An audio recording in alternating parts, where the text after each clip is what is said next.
अस्सलाम वालेकुम नाजरीन। ड्रामा सीरियल बेरूब के नेक्स्ट एपिसोड में आप देखेंगे पलक जो घर छोड़कर जा चुकी है और फिर वो जलील हुई सोनिया के हाथों और सोनिया ने धक्के मारकर फलक को अपने फ्लैट से निकाल दिया। अब ये फलक रात के पहर बिल्कुल अकेली है। उसे समझ नहीं आ रहा कि अब वो इस रात के पहर कहाँ जाए और तभी उसे कुछ पछतावा होने लगा कि घर छोड़ने का फैसला मैंने ठीक भी किया या नहीं, लेकिन अब तो मैं वापस भी नहीं जा सकती। अगर जाऊंगी तो तैमूर सोचेगा कि आधी रात को मैं कहाँ से आ रही हूँ और इसीलिए फलक को अब कुछ समझ ही नहीं आ रहा कि वो कौन सा रास्ता अपनाए। और उधर तैमूर है जो इस फलक को मारे मारे सड़कों पे ढूंढ रहा है।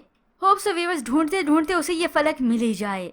जबकि दूसरी जानिब सोनिया डिनर पर जाती है सोहेल के साथ और वहीं पर सोहेल अपनी परेशानी उससे जाहिर करता है कि मेरे भाई की परेशानियां खत्म ही नहीं हो रही।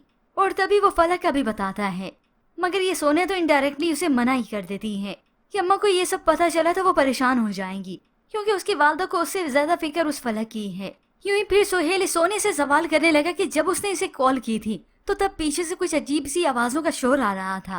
अब ये सोनिया कोई ना कोई उसी वक्त बहाना ही बना लेगी, मगर फिर ऐसे ही कुछ ही वक्त गुजरने के बाद इन दोनों के बीच में तकरार शुरू हो जाती है। हो सकता है डिनर के बाद सोहेल ने यही कहा हो कि उसे घर लाजमी जाना है, किंजा उसका इंतजार कर रही होगी। फिर जब सोनिया ने इस बात पर जिद की होगी कि वो यहाँ से ना जाए, तभी सोहेल को गुस्सा आ गया हो और वो उसी वक्त सोनिया को डांट देता हो। तभी तो ये मुंह फुलाए सोनिया घर वापस आती अपनी माँ से कहती है कि बस अब मैंने बहुत बर्दाश्त कर लिया। अपने आप को वो समझता क्या है, छुप कर निकाह क्या कर लिया, क्या मैं उसकी गुलाम बन गई। उसने तो अपनी माँ को ये भी कह दिया कि अब उसका इस सोहेल से दिल भर चुका है। इस सोनिया को मालूम जो है कि उसने और बकरा भी तैयार कर रखा है, तो फिर इसका सोहेल से दिल कैसे नहीं भरेगा। जबकि उधर सोहेल घर वापस गया तो कुछ वक्त बीतने के बाद अपनी बीवी से पूछता है कि फलक वापस आ गई, मगर इस किंजा का इनकार सुनकर तो वो हैरान हो गया कि वो इतनी तसल्ली से कैसे बैठी है। ये सुनते ही किंजा तो अपने शोहर को ऐसे ही घूरती है कि अभी उसे खा जाएगी। खैर घूर ले जितना इसने घूरना है। कुछ ही लम्हे के बाद तो इसकी आंखें भी बाहर निकलेंगी जब सोहेल किंजा को ये बताता है कि उनका बिजनेस लॉयर वकार साहब नई डील के पेपर्स बनवा कर आ जाए थे। ये सुनकर तो किंजा चौंक जाती है कि कैसी डील। तभी सोहेल उसे बता देता है कि भाई और मेरा बराबर का हिस्सा होना चाहिए, 50-50%। अब से जो भी डील होगी हमारा शेयर्स बराबर का होगा, ये कंपनी भी दोनों की होगी। ये सुनकर किंजा तो हकी बकी रह जाती है कि मेरा सारा प्लान चौपट कर दिया। मैं तो बड़ी खुश होकर बैठी थी कि तैमूर के नाम पर कुछ भी नहीं, और अगर कुछ है भी तो बहुत कम, मगर ये क्या हो गया।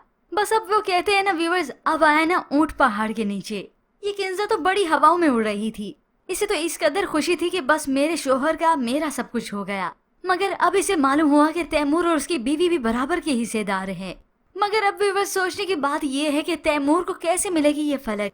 हाँ व्यूअर्स, अगर एक साथ को इतना बढ़ाना है और सस्पेंस को बढ़ाते चले जाना है तो तभी वो फलक को कुछ वक्त के लिए ओझल ही कर देंगे। मगर hope so viewers next episode में ये फलक तैमूर को वापस मिल ही जाए।